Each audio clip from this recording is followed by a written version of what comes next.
Supreme Person in fact and figure. The impersonal feature of the Absolute Truth is but his radiation, as the sun rays are but radiations from the sun.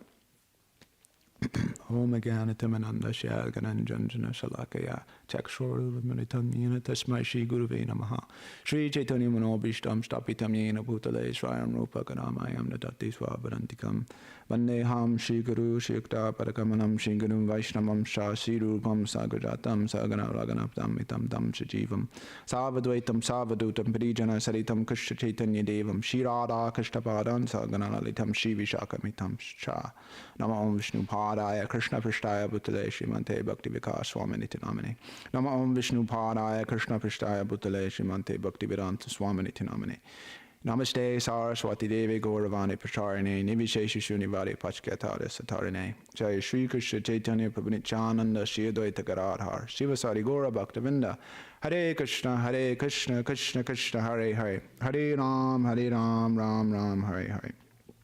So I'll just read these texts through again.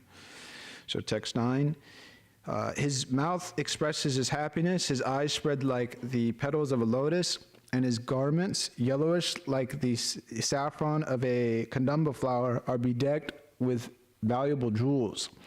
His ornaments are all made of gold, set with jewels, and he wears a glowing headdress and earrings. His lotus feet are placed over the whorls of the lotus-like hearts of great mystics.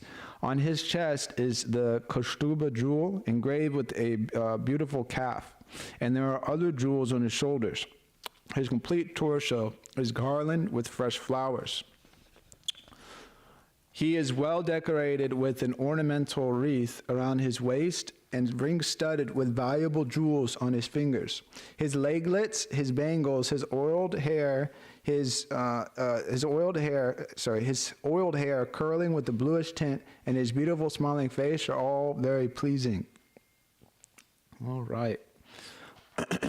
So this is continuing the description of the Paramatma.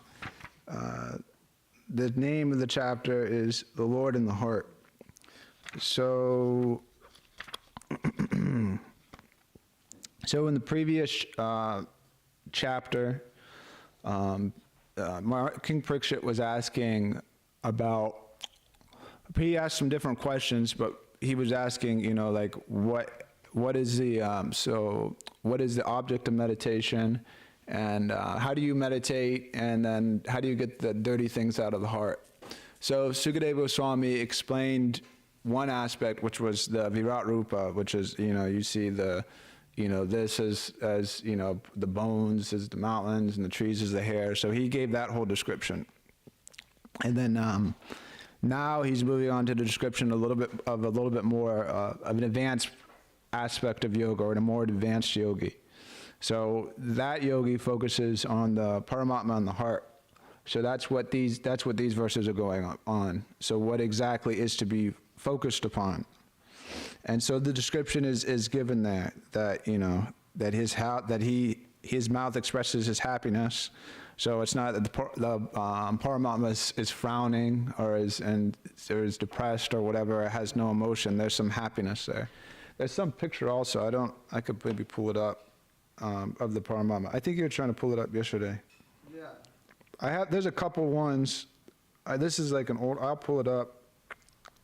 I don't know, I mean, I might have the other one, but I'm not 100% sure. I don't know, getting all these things popping up. Yeah.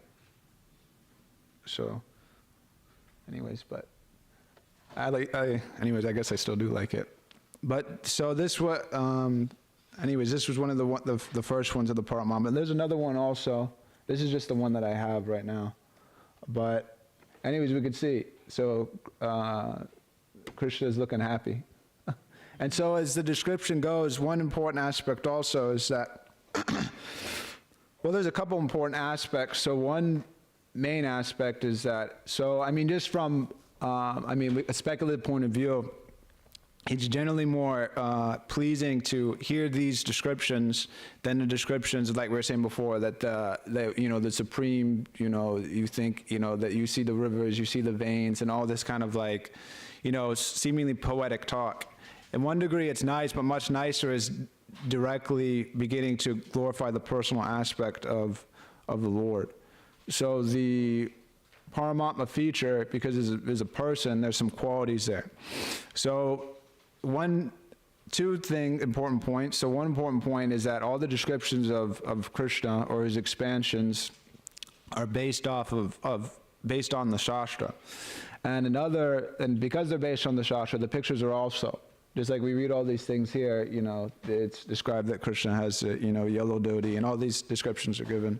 And so the picture correlates with it also. Not that, the picture has a green dhoti, and then the description has yellow dhoti, and then someone has a dream where they saw Krishna, and he has a red dhoti. So the basis is Shastra. So one has to check the Shastra and see. And so these descriptions are given in order, to focus the mind. And so the mind so the yogi focuses his mind on the form, and then he's, as mentioned, well, it goes in the other verses, but he's trying to concentrate and focus on the different features of the Lord and the different, the different qualities there, because those are attractive, just like it's made here. Because it's described that there's valuable jewels and ornaments all set with jewels and gold. So it's not that Vishnu is some pauper on the streets or something, some poor. He doesn't have any jewels or gold. So there's that sign of opulence there, of jewels, gold, pearls, the Kaustubha gem, all these different things. His body is beautifully decorated. Srila Prabhupada brings up the point in the purport, which is an important point. Is that let me see here. So he goes on to describe that all the different decorations that we're describing here of Krishna, his Paramatma feature, they, just like we're talking about his jewels, and then the previous verse was, I believe we're talking about his weapons. So he he's measured 8 inches, and he carries a lotus. So the thing, all the different descriptions that are there of the Lord, his jewels and bangles and everything he wears isn't something that was just picked up from the grocery shop, from, I don't know, there's KY Jewels or something. Is that something famous? I forget. But they have big famous jewelry stores. You can go and you can buy a diamond, set in this, certain carat of gold, or you can get multiple diamonds here or there, or you could just get a solid gold ring. So the actual ornaments on the body of the Lord, all of his expansion, all of the Vishnu Tattva expansions, those are that is Ananta Shesh. Some of those are personalities also.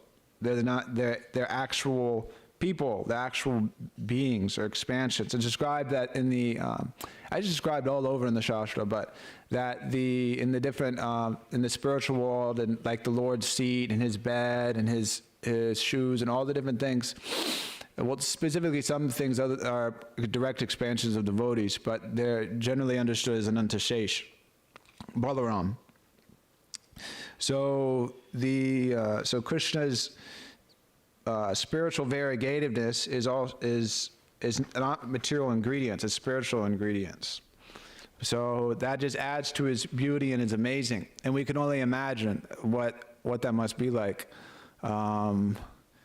Anyways, you could speculate on and on, but just like, this description given in the Chaitanya Charitamrita, I don't know the exact Bengali translation, but it described that the love that the residents of the Vrindavan have for Krishna, the gopis, and then the lust that is felt in this material world, that it's like iron and like gold.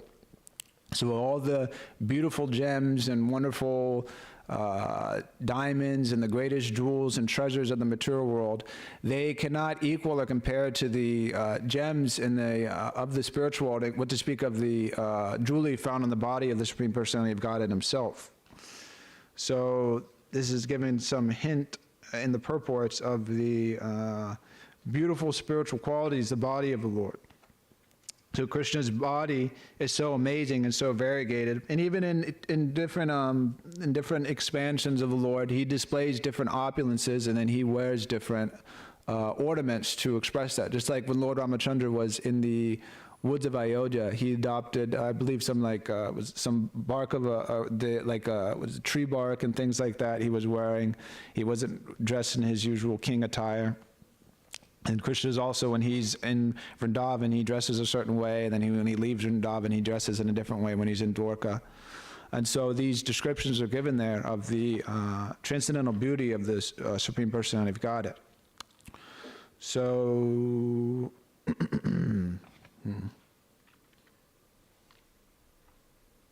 and so also too, so we're speaking on the Vishnu Tattva expansions, but also of the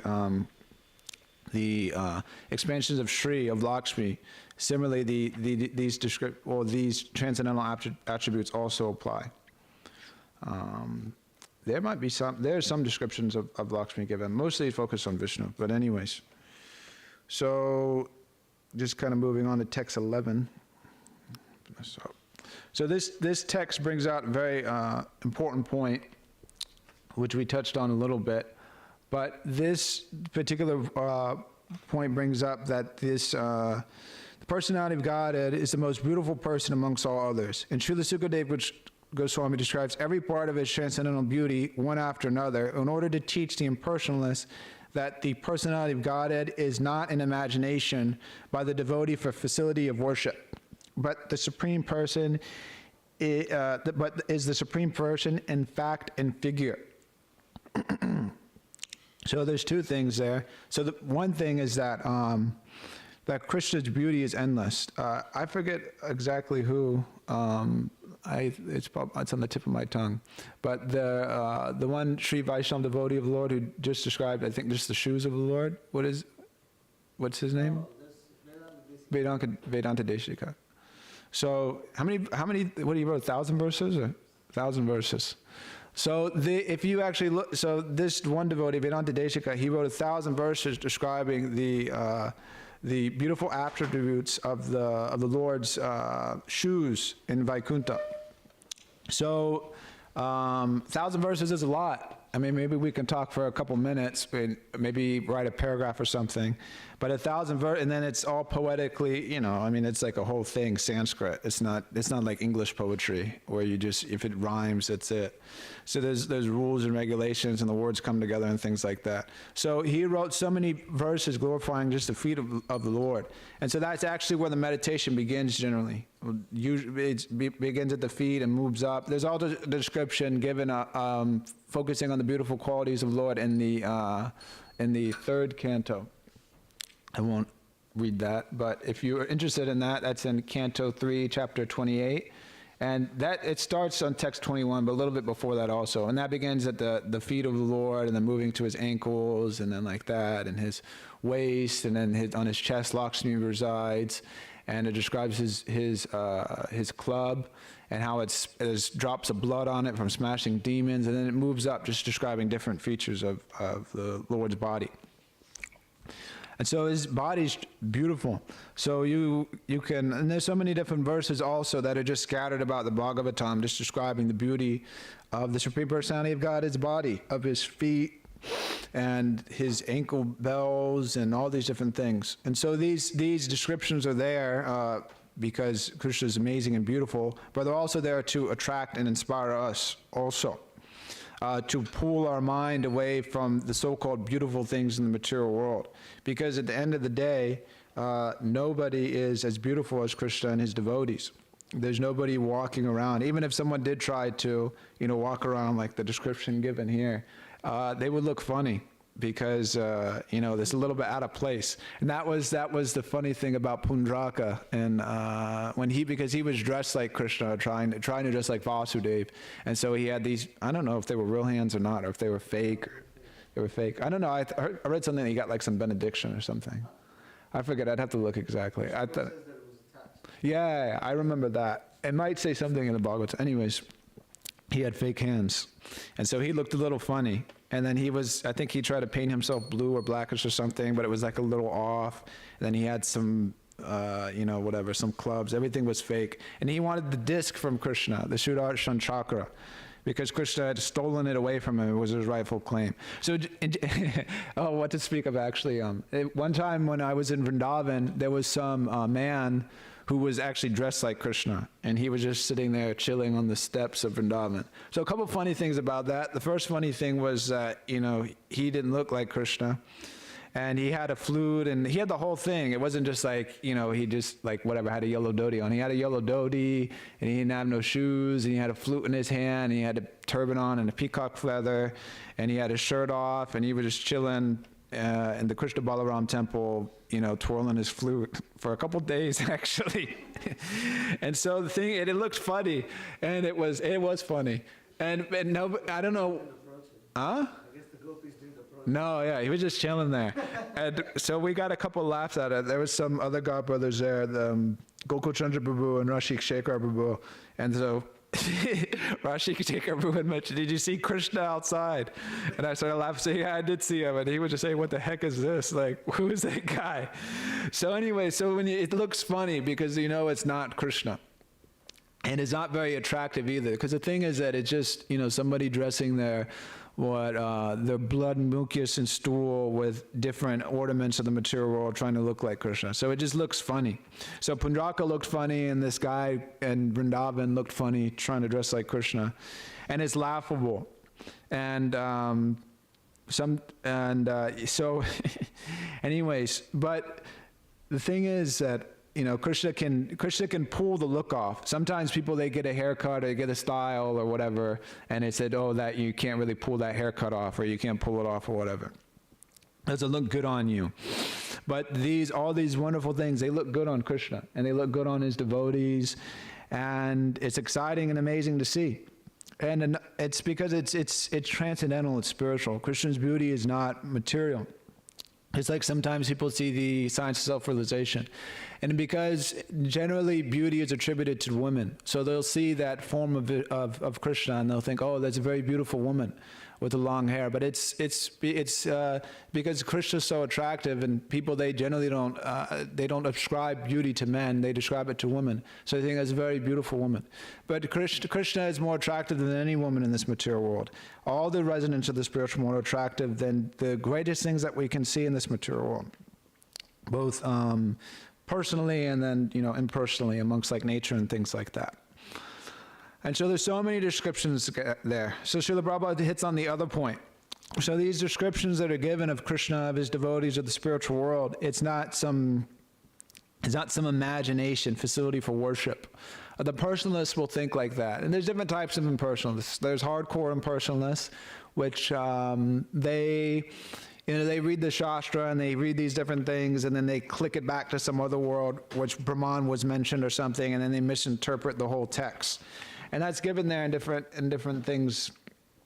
If you read things like that, or if you study things like that, it'll mention whatever. There'll be some mention of Brahman, and they'll say, oh, just see the Brahman, this and like that, and then they'll word juggle the whole thing. And come out with an impersonalist interpretation. Or there'll be some verse in the future or whatever, and they'll say, well, just see that this verse here substantiates that actually the personal feature is not supreme. But that's simply nonsense, and it's word juggling. And it's actually not the conclusion of the Vedic text.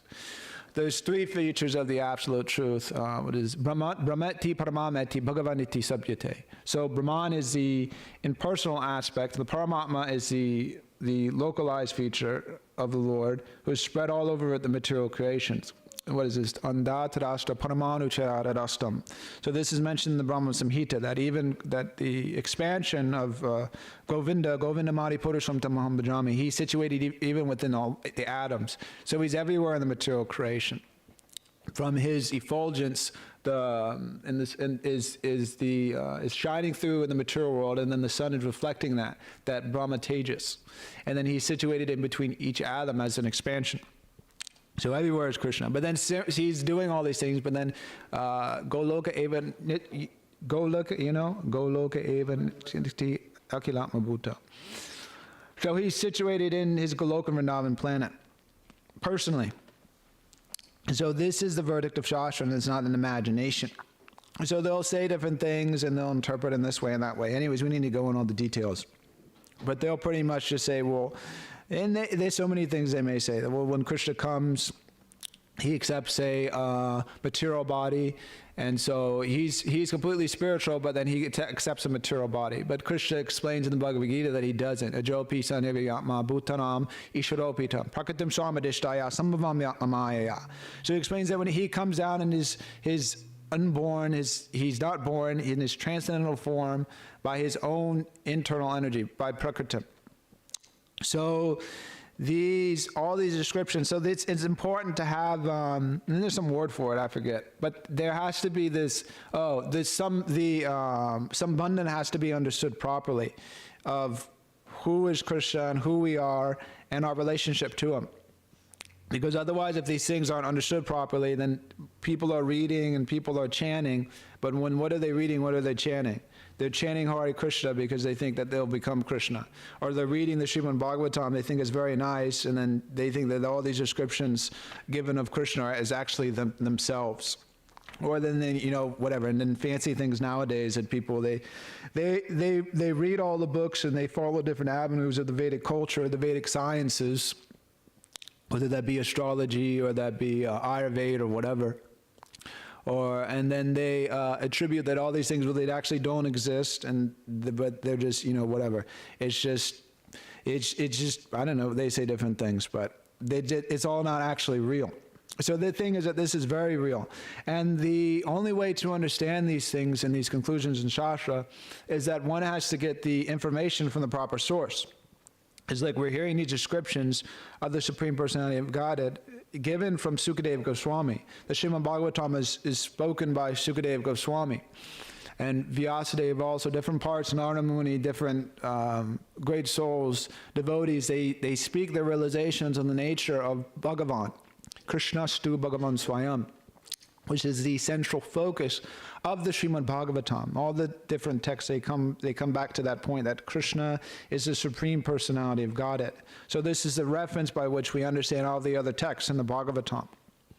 And the Acharyas, they give the proper philosophical understanding so that we don't get misled and confused when studying Srimad Bhagavatam or when approaching the Supreme Personality of Godhead, which is very important.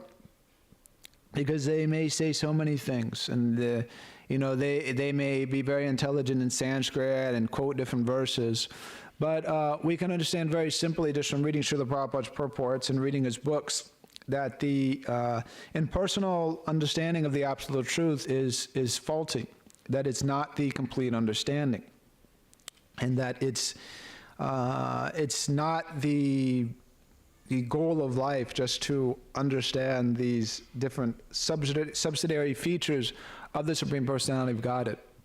It ultimately, the impersonal realization doesn't allow for full facility of devotional service.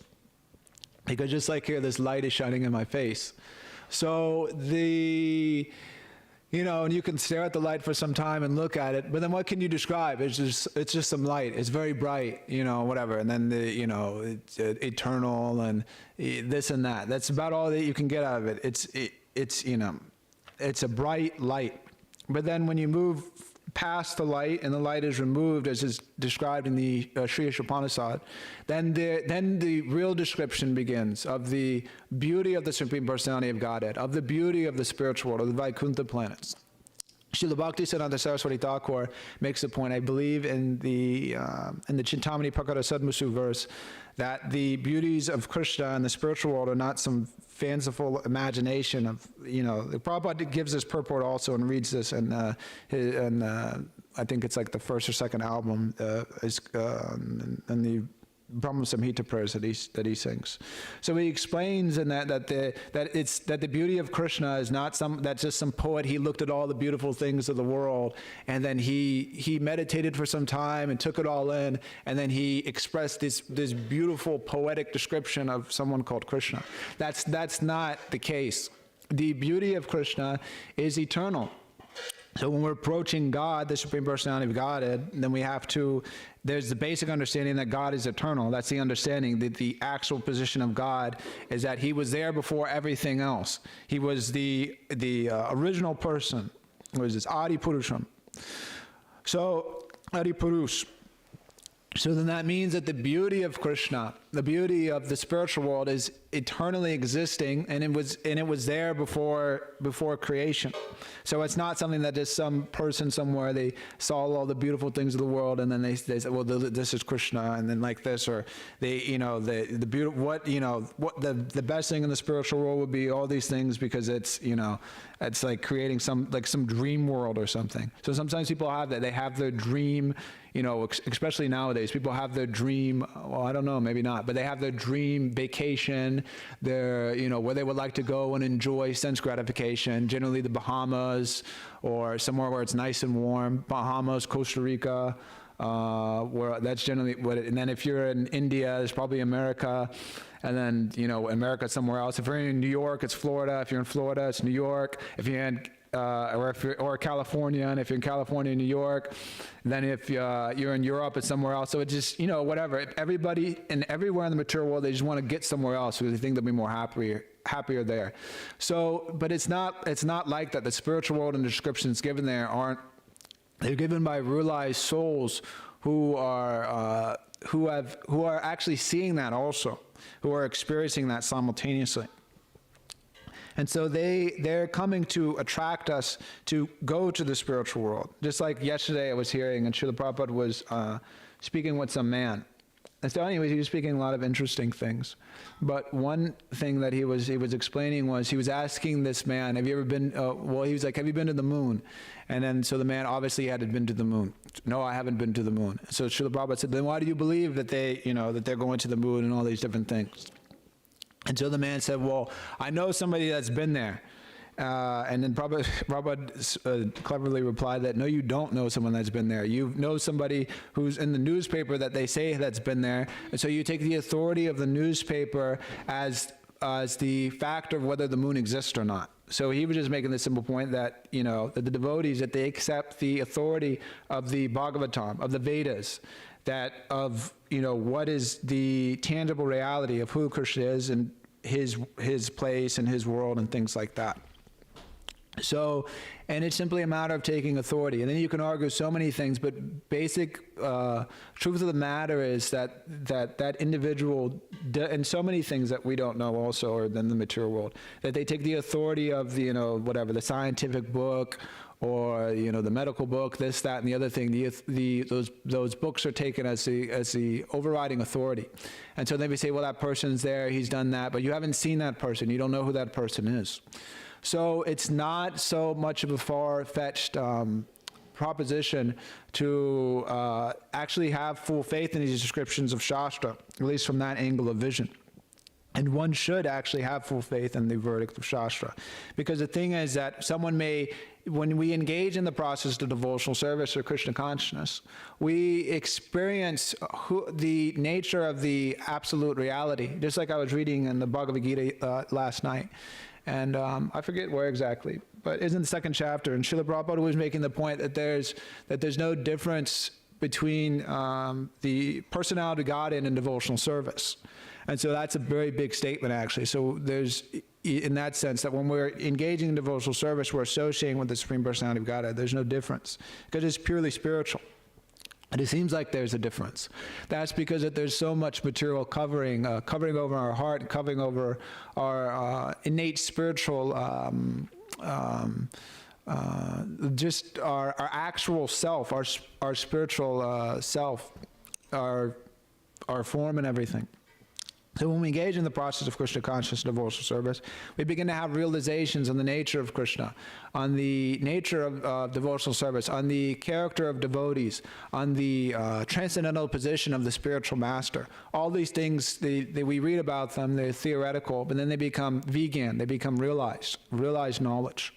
So, and then we read all these different things, and then we experience it. And then when we read the descriptions of the Paramatma, and then we feel Krishna's presence in our life when we're speaking to somebody out on book distribution, and then we say something, or they say something, and then it just clicks with them, and then they take Srila Prabhupada's books. Or what to speak of just saying things? I mean, just like, we may be distributing books somewhere, and then somebody comes up, and they're super interested, and spiritual life, or they've maybe heard a little bit about Krishna, and then they have whatever, a couple $100 to drop, and they feel inspired to take the Srimad Bhagavatam set. And so then it's up becoming theoretical. And then we say, oh well, and sometimes we say that on books, that Paramatma inspired them in the heart to take the books, or like that. Srila Prabhupada also attributed somebody that they may be interested in Krishna consciousness, and they may have full facility to engage in devotional service or take a book, and for some reason they don't take it. It's due to Paramatma in the heart's actually not facilitating them to take the books or to give a donation or whatever. And sometimes we see that, wow, I'm really into like Bhagavad Gita, I'm really into all this, I'm really into this. Will you give a donation? Yeah, I'll give a donation. And then they go and they open the wallet, and then it's like right when they touch the bill, it's like some like current is like switched off in their head, and then they're being inspired within the heart. It may be their mind or whatever, but Krishna's not facilitating them to take the book or to give a donation and to participate in Lord Chaitanya's Sankirtan movement. And so our acharyas reveal that, and they say their own mood, but what an unfortunate position to not be able to be engaged in Lord Chaitanya's Sankirtan movement. So we feel and we see the Paramatma's experience in our life in that way. Or we may be cooking and we may think, well, whatever, did I salt it, did I not salt it, or whatever, we may forget. And then, or we may be cooking and being inspired in another way that, well, maybe I'll throw this spice in there and throw that spice in there, and then it comes out really good. Or we may be, so many different things, because there's so many different avenues of service. We may be chanting Hare Krishna, and then all these different ideas come of something to cook, some new preparation. So the spiritual life is what's the word I'm looking for? It's full of electricity. It's full of life, and that's Bhaktisiddhanta Saraswati Thakur will make that point. That one who has life, he can preach, because it's to speak Krishna consciousness and to spread Krishna consciousness requires some life, some enthusiasm, some electricity. So, and we get electricity from reading the Shastra, from associating with the spiritual master, from associating with devotees, from engaging in the process of Krishna consciousness, from going out on book distribution, from being attentive in the kirtans, in the classes, and all these different things. They're meant to make us, help us become Krishna conscious. And then when we're Krishna conscious, everything is blissful, ecstatic, and easy, even the difficulties, because we see that also as Krishna's mercy. So much things can be said. I'll stop there if there's any questions or comments, and also to read that quote. You look like you were going, and then he's thinking. Me too.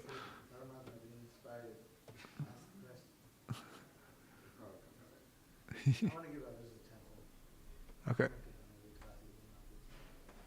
Like the other dude's going. You were describing like the form of the Lord, and this photo is displayed here. And my question is, why do you think that people are so averse to like this form of God? Because like I had this experience yesterday. I was talking to someone. They were so nice, and the conversation was really congenial. And then I just went to show them the SSR, and like immediately they're just like, no.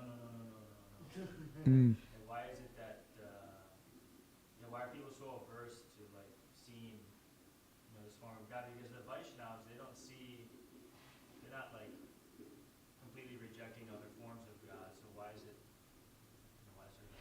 Yeah, it can be different reasons. One can just be out of envy. Is that, there's just like this like innate, envy, kind of something like how Hiranyakashipu had towards Vishnu.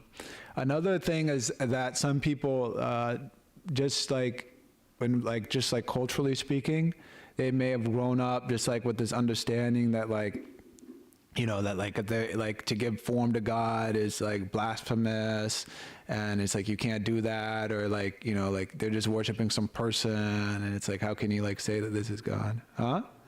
The devil, yeah, whatever, like some Christian background. And then also too, was this Muslims too, they're like taught that like to give like form or like pictures of God is like horrible, from what I've understood. So people may be coming from different angles, but I mean ultimately it's just due to a poor fund of knowledge and ignorance. as that this isn't just like some form like how in the material world like that this is a purely transcendental form. And so it takes some explanation to get people up to that point. But some people are just immediately just like closed off to that. So then you have to, then that's why these other descriptions are given of like, okay, well, the Supreme is like this and like that. I mean, we don't go out and preach that like, when you see the hairs, you should think of like that's the hair, the trees, that's the hairs of the whatever, the Virat Rupa. But some people, they may, whatever, they just chant Hare Krishna and then like, whatever like that. But it's mainly just due to envy at the end of the day. That's a short answer. Should I go to the Mataji side or Matajis? Yes. A comment, Yes. someone said, I was just showing the books, they didn't see the cover, they were just looking at the words, and they said, those words make me uncomfortable. Yeah, I've had that experience too. There was one Mataji. Not even reading them? They looked at we're just looking at the words, I mean, I guess it was the Saptarishi set, so it was like Krishna, Bhagavad Gita, stuff like that. Those words make me uncomfortable and actually. The personality of Godhead. Oh, God. Oh, I think I'm good. There was one Mataji, she anyways, short, she was flipping through the book Spiritual Yoga, and she was like really like drawing it out of she was looking for a reason not to take the book. Anyway, so her reason of taking the book was she opened up to and started reading it, and Prabhupada said something in there about like if you enjoy like sensual pleasure, you're like an animal or something like that. And she looked at me and she said, "But I like sensual pleasure." And I was like, "What the heck?" Just hated that. I was like, "What to do?" Anyways, that was her reason for not taking the book. She likes sensual pleasure. All right. This is the quote. Oh, okay. It's, Thank you, sir. all right. Anything else? Or? Okay, I'll read this quote then. So you would read the title, the first paragraph, that kind of gives a context to all the quotes. Yeah. And then today's quote, actually, today's quote is, You said, oh, okay. always better if there are some devotees chanting loudly on the street. It's on Mata. Yeah, I saw that. Okay, so it is the Sankirtan movement, which is the life and soul of our movement. The quotes from Srila Prabhupada presented here are in chronological order to give a little feel for the evolution of Sankirtan and preaching in our Krishna consciousness movement. We can see how wonderfully Srila Prabhupada encourages devotees in their preaching efforts, going from street chanting and free pamphlet distribution to book printing and distribution as our most important activity. Hare Krishna. So I completely forgot what you told me. So where am I going? The street chanting must go on? It is always No. better if there are some devotees chanting loudly on the street. Okay, I'm there. It is always better if there are some devotees chanting loudly on the street. Regarding your question, it is all right to assign the entire Sankirtan party for distributing books so that no one will be free for street chanting. Of course, we should not understand the meaning of Sankirtan very narrowly. Only chanting and dancing and playing instruments. No, Sankirtan means to glorify the Lord in a congregational manner. So if many devotees are going out daily on the streets in public places for distributing our literature, that is also Sankirtan, even if there is no chanting. Hearing and chanting are essential processes for Sankirtan. So if someone is hearing us singing on the street, or if he is purchasing one book, and if he reads sincerely, these two activities are the same. So if there is any occasion of necessity, if there are not very many men available, or if there is a prohibition by the municipal authorities, something like that, we may assign everyone for distributing our literatures. There's no loss for that. But it is always better if there are some devotees chanting loudly on the street. If there is even 1 man to 2 men or a small party who are chanting Hare Krishna, that will increase also the book sales. So if there are sufficient men, and if we got sanctioned by the authorities, it is always better to have at least a small party chanting along with as many distributors of books as possible. Letter to Ravindra Swarup, January 5th, 1973. All right. Srila Prabhupada ki. Hare Krishna. Namo Shivaya Krishna.